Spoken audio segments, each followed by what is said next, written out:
Kashmir files कोई film नहीं है, ये रिफ्लेक्टेड डॉक्यूमेंट्री है जो 1990s में हुए कश्मीर पंडित्स के जेनोसाइड और एक्सोडस को दर्शाती है।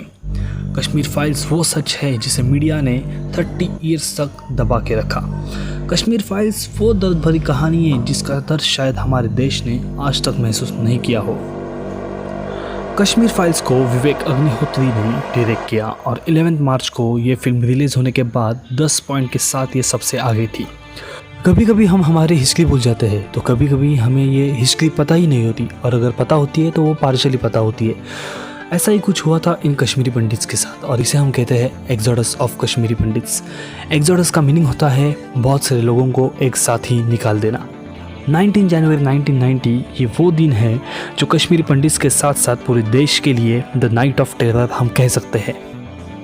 तो क्या हुआ था इस टेरर ऑफ नाइट में? लाखों पंडित्स को कश्मीरी वैली से निकाल दिया गया था, उनकी प्रॉपर्टी पर इलीगली ऑक्यूपाई किया गया था, उनकी फीमेल फैमिली मेम्बर्स का रेप किया गया था, और एट लास्ट मोर दैन 500 लोगों का जिनोसाइड हुआ था।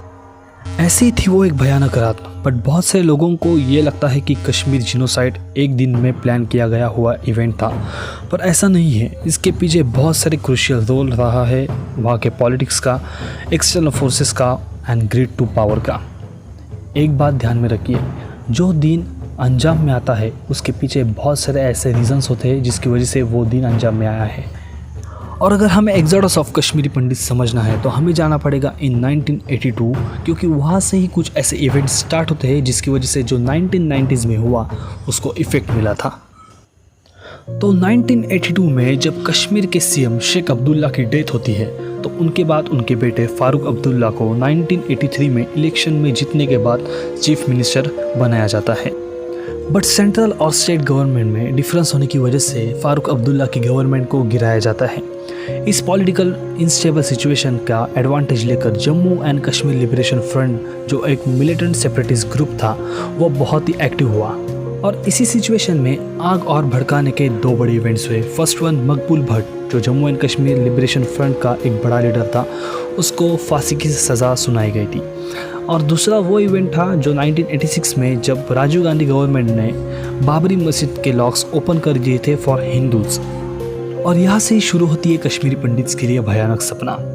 1987 में राजीव गांधी की सपोर्ट से फिर एक बार फारूक अब्दुल्ला जम्मू एंड कश्मीर के सीएम बनते हैं।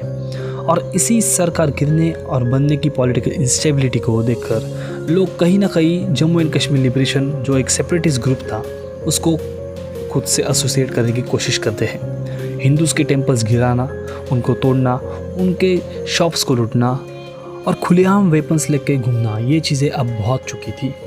1989 आते आते जो कुछ भी हुआ था उसकी वजह से Jammu and Kashmir liberation fronts की बहुत हिम्मत बढ़ चुकी थी। 1989 में JKLF ने मुफ्ती सैयद, जो नेशनल कॉन्फ्रेंस के एक लीडर थे, उनकी बेटी को किडनैप किया और ये डिमांड की गई थी कि JKLF के 5 मिलिटेंट्स को गवर्नमेंट रिहा करे। और ये हुआ था दिसंबर 1989 में। देखिए हम कितने क्लोज है अब 1990 के। 19 जनवरी 1990 को आई वो रात जिसने कश्मीरी पंडित्स की फ्यूचर को पूरा बदल दिया, जहाँ पे फारूक अब्दुल्ला की गवर्नमेंट को गिराया जाता है और गवर्नर्स रूल इम्पोज होता है। कश्मीरी पंडित्स को थ्रेटन करने के लिए स्लोगन्स लगाए जाते हैं कि अगर उन्होंने कश्मीर वैली को छोड़ा नहीं तो उनकी भी जान चली जा सकती है।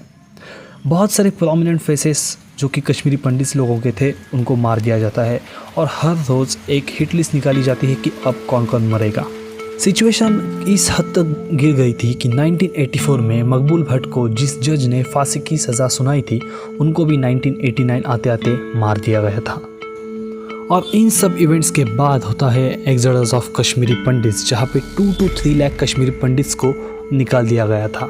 पॉइंट ये नहीं है कि गवर्नमेंट ने और मीडिया ने इसे एक्नॉलेज किया या नहीं किया, और अगर किया तो कितने फैसिलिटीज़ प्रोवाइड किए, कितने रेफ्यूजीज कैंप लगाए, कितने पंडित्स को वापस वैली में भेजा गया था।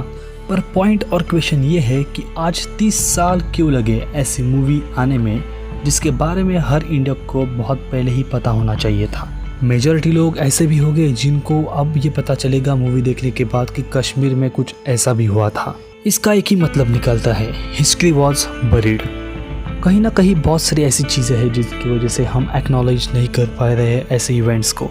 कहीं ना कहीं हमारे एजुकेशन में भी नेगेटिव पॉइंट्स से हमारे स्टूडेंट्स को American revolution of independence, French revolution, Russian revolution पता है, पर उन्हें छत्रपति शिवाजी महाराज, महाराणा प्रताप और ऐसे इंडियन लीडर्स के बारे में कुछ नहीं पता।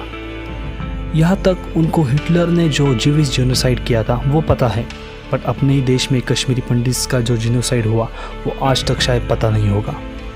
And it is said that one who don't know the history is can to repeat the history.